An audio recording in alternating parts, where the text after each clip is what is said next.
Il est encore plus tôt qu'hier. J'ai à peu près une demi-heure d'avance par rapport à hier là.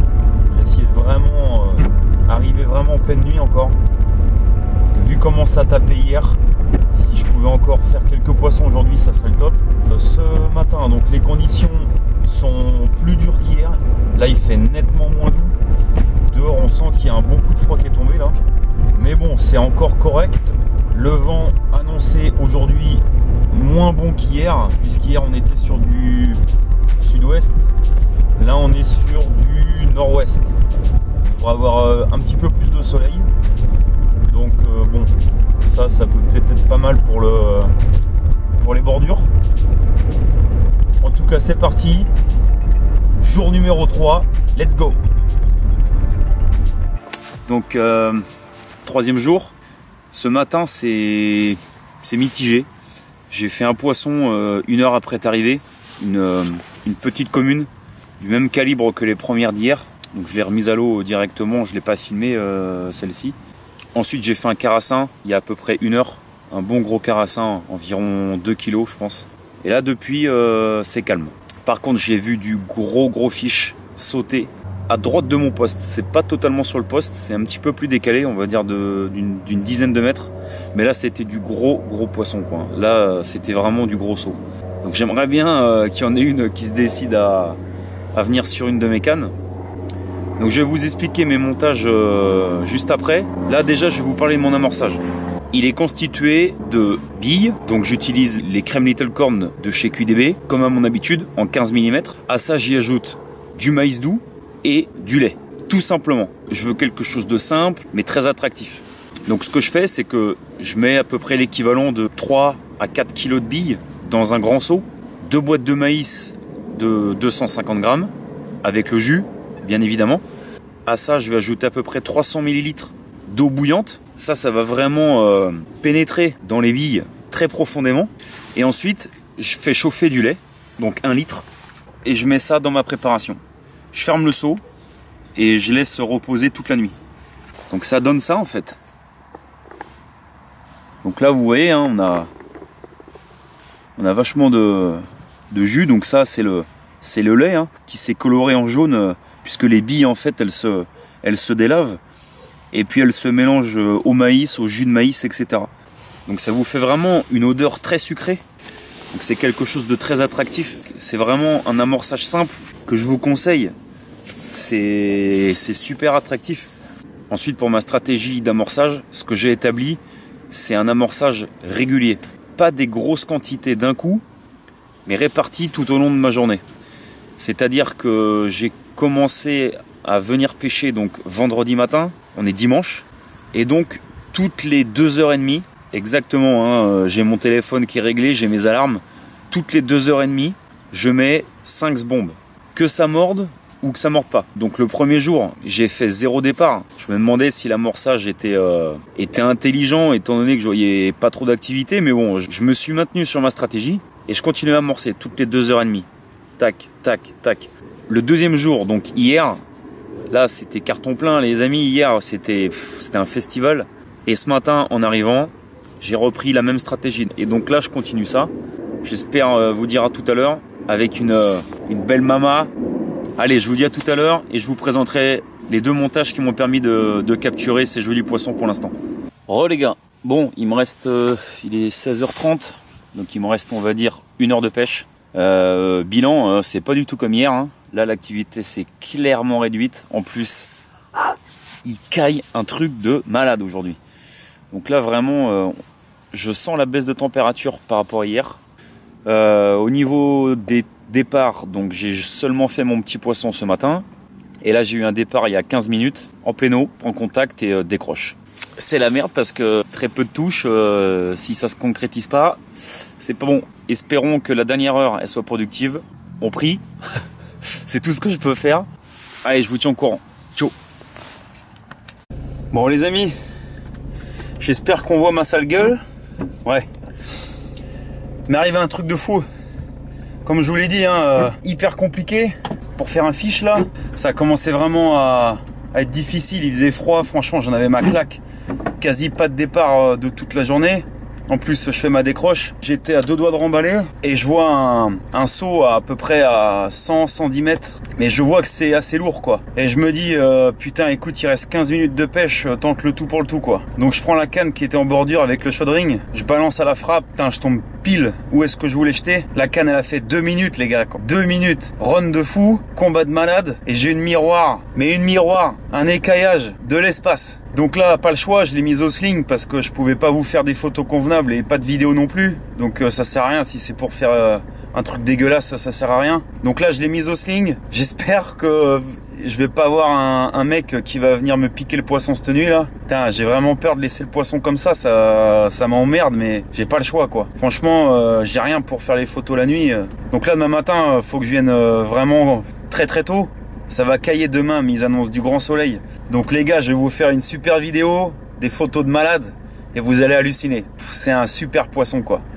Donc voilà, encore une fois, la preuve en est que ce que je vous répète à chaque fois, la recherche, les gars. Je serais resté planté comme un con dans ma tente à regarder mon téléphone, j'aurais pas vu ce poisson sauter, quoi. Et je l'aurais pas pris. Donc soyez curieux, soyez curieux. Allez, là je rentre, je vais chez mon pote, je vais prendre une douche parce que je suis congelé, et je vais boire une petite bière. Allez, bise les loulous. Yo les gars, dernier jour. Il caille, putain, il caille un truc de fou. La bagnole elle est congelée.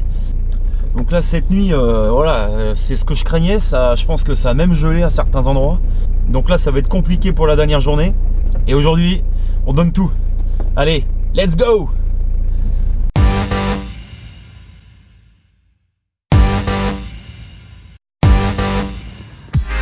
Oh, énorme, poisson bien sombre, des petites écailles un peu partout là, hallucinant, les couleurs là en plus au soleil, encore un fiche en parfaite santé, magnifique.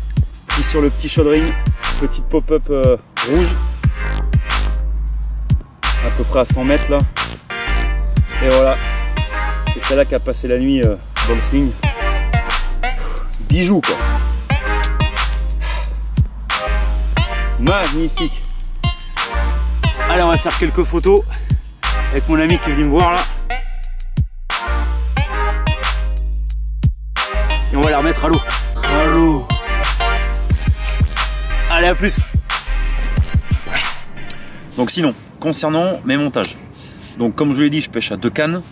Donc 2 techniques différentes. La première canne, celle qui me rapporte le plus de poissons, dont la grosse miroir que je vous ai présentée. Donc c'est un montage très simple. C'est un bonhomme de neige. Voilà. Ça, c'est le montage qui m'a permis de capturer 80% de mes poissons durant cette session. Donc on va trouver une agrafe rapide, un petit anti-tangle, ensuite une tresse non gainée, donc là c'est une tresse de 12 kg, ensuite une petite chevrotine qui va me permettre de faire un petit contrepoids lorsque la carpe va expulser mon montage. Ça c'est quelque chose que j'intègre systématiquement sur mes montages, que je pêche avec une pop-up ou non. Je place toujours un petit contrepoids. J'ai remarqué que j'avais moins de loupés, moins de décroches avec ce type de montage. Donc ensuite, on va trouver un hameçon numéro 6. Donc j'aime beaucoup cette forme d'hameçon. C'est les curves de chez Corda. Et puis ensuite, bon bah très simple, hein, un petit snowman. Donc on va trouver une crème Little Corn en 15 mm. Et puis une petite pop-up jaune. Là c'est une pop-up neutre. Il n'y a même pas de parfum. Ça va se présenter comme ça, voilà, c'est parfait. Bas de ligne, donc assez souple, hein. Et puis pas très très grand, puisque là je dois être à peu près à, on va dire, je dois avoir un bas de ligne de 15 cm grand maximum. Et donc à ça, je viens y ajouter un petit sac soluble, donc que je pique tout simplement sur mon hameçon, juste ici. Et donc ce sac soluble, dedans c'est un mélange de graines que j'utilise là depuis pas très très longtemps. Ça fait à peu près 2 mois que je les utilise et je trouve ça génial, quoi, puisqu'en fait bah, je peux utiliser les graines en sac soluble. Donc ça c'est génial, franchement. Et donc dedans c'est un mélange de graines composé de chènevis, tiger nuts et cacahuètes. Tout ça c'est PVA friendly forcément. Et puis c'est stable puisque je peux le garder à peu près 1 an dans mon seau. Donc ça c'est vraiment top. C'est pareil, c'est chez QDB. Ça se présente dans un petit bucket comme ça. Voilà. Et dedans vous avez toutes vos graines. C'est vraiment pas mal. vu que vous les utilisez qu'en petite quantité, bah, ça vous dure quand même relativement longtemps, quoi. Je précise que c'est des graines, c'est pas pour amorcer, hein. C'est vraiment des graines utilisées pour les sacs solubles. Ça fait le taf. Moi après, le petit truc, c'est que j'aime bien mettre un petit plomb ici, ou alors vous mettez un stop float, hein, ça fait exactement pareil. Ça permet d'éviter que votre bouillette ne redescende sur la hampe de votre hameçon, et du coup bah, votre snowman il serait complètement faussé, quoi. Donc ça c'est pas mal. Et voilà, ça, super montage.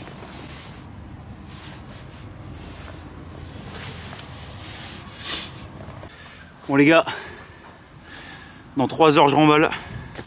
Je l'ai faite ma belle coco. Bon, c'est pas une commune de plus de 20, mais c'est une putain de belle commune.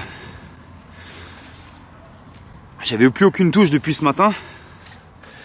Alors je me suis dit, pourquoi pas revenir à quelque chose de très basique, surtout que j'en ai dans mon amorce.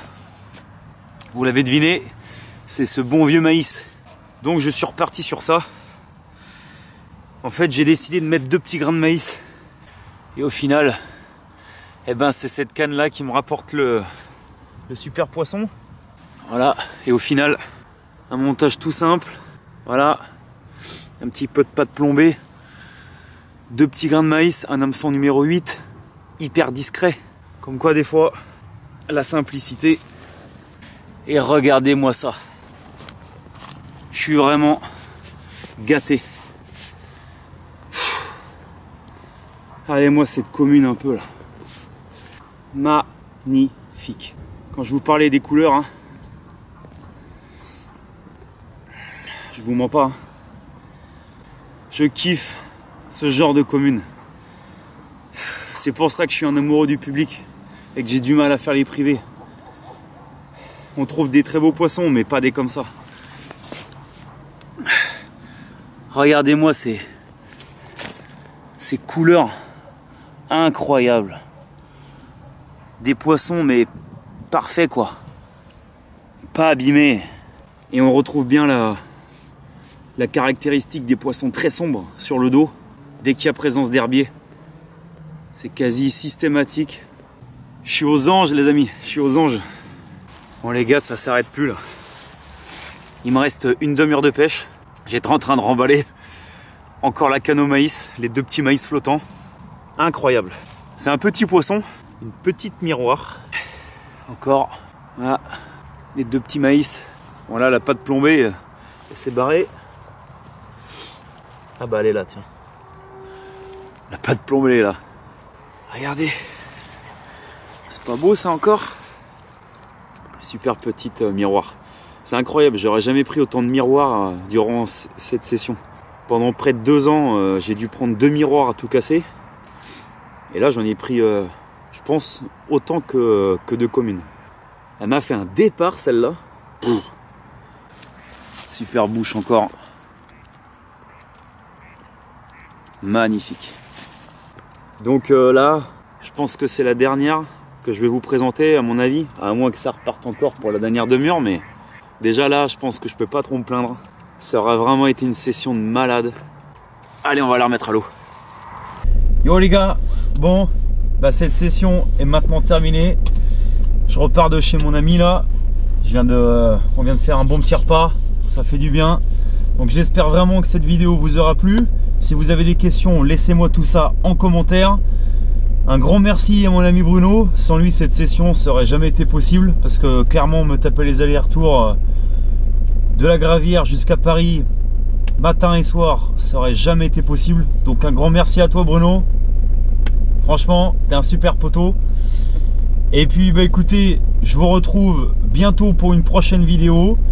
Si vous avez aimé la vidéo, laissez-moi un pouce bleu, partagez la vidéo avec tout le monde. D'ici là, gardez la pêche et à la prochaine. Ciao.